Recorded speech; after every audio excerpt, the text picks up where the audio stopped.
భద్రాద్రి జిల్లాలో తొలి విడత గ్రామ పంచాయతీ ఎన్నికలకు ఏర్పాట్లను సర్వసిద్దం చేశారు.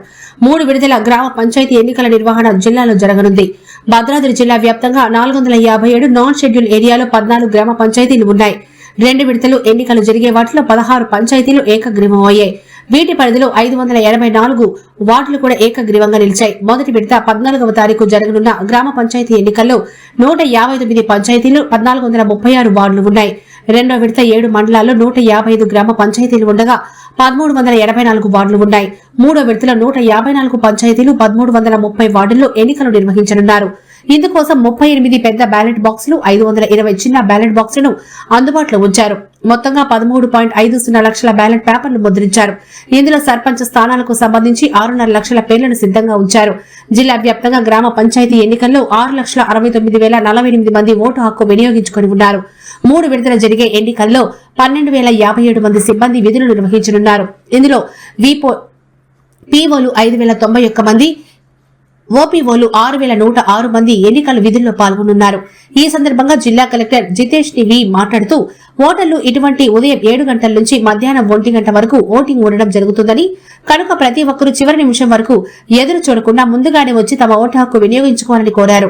ఈ సందర్భంగా ఏఎస్పీ విక్రాంత్ కుమార్ సింగ్ మాట్లాడుతూ రేపటి రోజున జరిగిన గ్రామ పంచాయతీ ఎన్నికలకు సంబంధించి మెటీరియల్ డిస్ట్రిబ్యూషన్ కార్యక్రమం జరుగుతుందని, ముఖ్యంగా మావోయిస్టు ప్రభావిత ప్రాంతాలు ఉండడంతో భారీ స్థాయిలో సిఆర్పీఎఫ్ స్పెషల్ పోలీసుతో బందోబస్తు ఏర్పాటు చేశామన్నారు.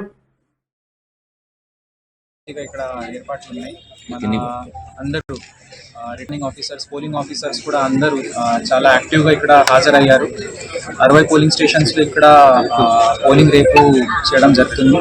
భద్రాచలం అందరూ పౌరులందరికీ నా ఒకటే విజ్ఞప్తి, 7 గంటల నుంచి 1 గంట వరకే ఓటింగ్ ఉంది. జనరల్గా ఏమవుతుందంటే అసెంబ్లీ పార్లమెంటరీ ఎలక్షన్స్లో 5 గంటల వరకు నడుస్తుంది. ఆ అపోహ వద్దు, దయచేసి 1 o'clock వరకే ఓటింగ్ టైం ఉంది. కాబట్టి సాధ్యమున్నంత వరకు జనాలు 7 గంటలకి 8 గంటలకి వచ్చేసి ఓటు చేస్తే ప్రశాంతంగా పోలింగ్ కూడా కంప్లీట్ అవుతుంది. ప్రతి ఒక్కరూ 18 రకమైన ఐడెంటిటీ కార్డ్స్ మనకి అలౌడ్ ఉంటాయి.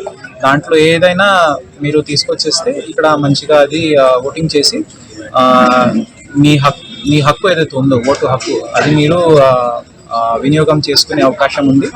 అండ్ దయచేసి ఎవరు కూడా ఈ చివరి నిమిషంలో ఈ ప్రలోభనాలు లేదా కులం మతం లాంటిది ఆ మాటల మీద ప్రభావం పడొద్దు.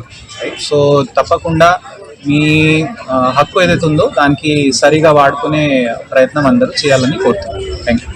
Upcoming Gram Panchayat election scheduled to be held on 11th of December 2025, starting from 7 a.m. to 1 p.m. Today, distribution of polling material is going on at MPD office Bhadrachalam. Me, SP Bhadrachalam, along with the local staff, is overviewing the security bandobast in Bhadrachalam, Chella and Dumugada. In Bhadrachalam, a total of 41,000 voters are there. Total of 60 polling stations with 20 wards and 10 polling locations are there. Majority of forces include total of 100 forces, which include CRPF forces, local police forces, TGSPs, home guards, and other forces if needed. Total of entire bandobast, entire area is divided into 3 routes. We have put up route mobiles, static surveillance team, FST teams, and also bomb disposal team is on doing their work. The team as of now has checked all the polling stations. If there's because LW, it's being Bhadrachalam being an LWE district, we are also doing vehicle checking at our borders at Chhattisgarh and Andhra Pradesh. As of now, after the distribution of this polling material, all the polling staff along with their men will go to their respective polling stations, and early morning all the force will be deployed, and the voting will start sharply at 7 and will end sharply at 1.